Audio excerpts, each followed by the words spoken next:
Donc, traduire une opération sous forme de phrase et vice-versa. Donc, déjà, c'est-à-dire qu'on va traduire des opérations comme celles qui sont là sous forme de phrase, ou au contraire, on va prendre des phrases et on va les traduire sous forme d'opération. Déjà, il faut bien connaître que le mot produit, ça correspond au signe fois, c'est une multiplication. La somme, ça correspond au signe plus. La différence, ça correspond au signe moins, c'est une soustraction. Et le quotient, ça correspond à la division. Également, ce qui est important, c'est que quand on a un produit et un quotient, généralement c'est deux choses, on a le produit entre deux choses et le quotient entre deux choses. Quand on fait une phrase, on utilise le mot par exemple le quotient de 5 par 3, ou le produit de 10 par 20, etc. Tandis que pour les sommes et les différences, on utilise plutôt le mot et. Par exemple, si on fait 3 plus 2, on écrit la somme de 3 et de 2, ou la différence, par exemple, de 5 moins 10, eh bien on dit la différence de 5 et de 10. Ce qui est aussi donc important là dans les exemples, donc par exemple ici on va traduire cela sous forme d'une phrase.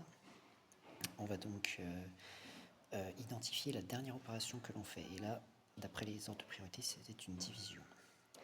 Donc ici, il va falloir commencer la phrase par dire que c'est le quotient. C'est le quotient de. Et donc après, on met la première chose qui apparaît à gauche du divisé, c'est-à-dire 21. On met le mot par. Et après, on regarde ce qu'il y a de l'autre côté de la division et on voit que c'est une différence. Donc, du coup, on dit la différence de 5 et 3. Voilà. Ensuite, si on regarde ce deuxième-là, quelle est la dernière opération que l'on ferait si on devait respecter les règles de priorité? Ce serait le plus. Donc, du coup, c'est une somme. Donc, on dit la somme de. On regarde ce qui est à gauche et on voit que à gauche de cette somme, entre les deux choses qui sont additionnées, c'est donc cela et cela. Ce qui est à gauche, donc on remarque que c'est un produit. Donc on dit la somme du produit de 50 par 3. Et donc la deuxième partie de la somme, donc on met le mot qui sépare, qui est et, 9. On aurait pu écrire 9 sous forme de chiffre. Ici, on regarde cette opération. Quelle est la dernière opération qu'on ferait si jamais on devait respecter les règles de priorité? Eh bien, ce serait ce moins, puisqu'on ferait déjà la parenthèse, ensuite la division, et ensuite on soustrairait les deux. Donc du coup, c'est une différence. Donc on dit que c'est la différence. Et on regarde les deux choses qui sont soustraites. Donc première chose, c'est ça, deuxième chose, c'est ça. Et donc, la première chose, c'est également une différence. Donc on dit la différence de la différence de 8 et 11. Et donc on passe à la deuxième partie. Ici c'est un quotient et du quotient de 7 par 3. Voilà.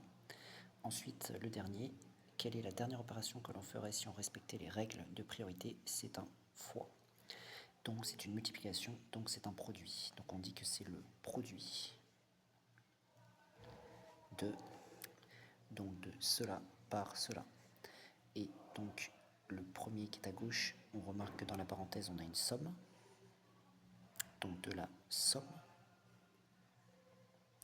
de 8 et 7 par, et donc la deuxième partie c'est 12. Donc on met 12. Voilà.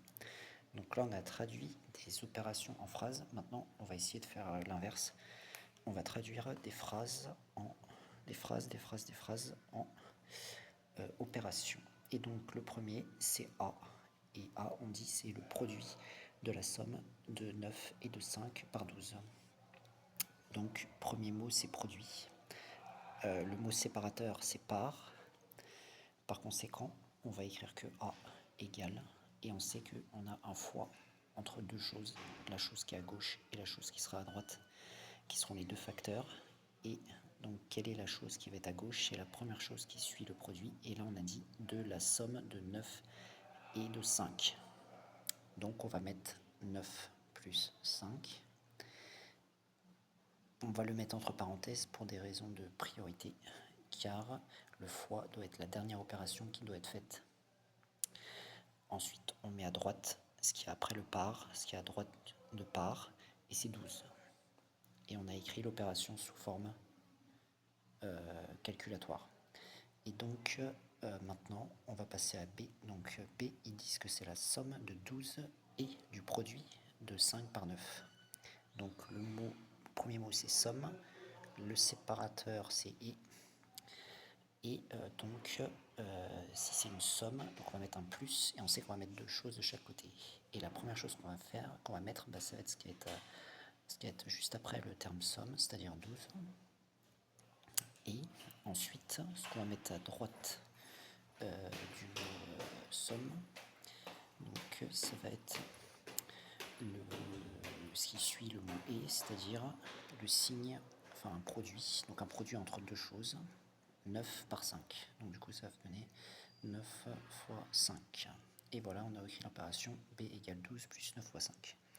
Ensuite, on va passer au C. Et donc C, on dit que c'est le quotient. Donc le premier mot, c'est quotient. Le mot qui sépare, c'est par, ici. Et donc, on sait que si c'est un quotient, ça va être une division entre deux choses. Une chose qui sera à gauche, une chose qui sera à droite. La chose qui sera à gauche, bah, c'est ce qui suit le mot quotient ici, c'est-à-dire à droite, à gauche de part, et ce qui sera à droite parce qu'il y a à droite de part, et ce qui est à gauche de part, c'est la somme de 3 et de 8. Donc nous écrivons la somme de 3 et de 8, c'est-à-dire 3 plus 8, à mettre entre parenthèses, car, comme d'habitude, le divisé, le quotient, doit être la dernière opération qui doit être faite. Donc pour des raisons de priorité, on met entre parenthèses. Et ensuite, on met ce qui est à droite de part, la deuxième chose. Donc, c'est la différence de 20 et de 5. Donc, on écrit 20 moins 5, et toujours entre parenthèses pour des raisons de priorité. Et ensuite, on va regarder le dernier qui est ici. Donc ici, c'est le premier mot, c'est différence. Le mot séparateur, c'est et. Donc, on sait que ça va être une différence, donc on met un moins. Une différence entre une chose qui sera là et une chose qui sera là. La chose qui sera en premier, ce sera ce qui est à gauche du mot séparateur et, donc c'est-à-dire 12. 12. Et ensuite, à droite, ce sera ce qui sera à droite du mot séparateur, c'est-à-dire le quotient de 11 par 4. Donc le quotient, c'est une division. 11 divisé par 4. On n'est pas obligé forcément ici de mettre des parenthèses, puisque de toute façon la division sera prioritaire. Et la dernière opération sera toujours bien le moins qui sera fait. Donc c'est égal à 12 moins 11 divisé par 4.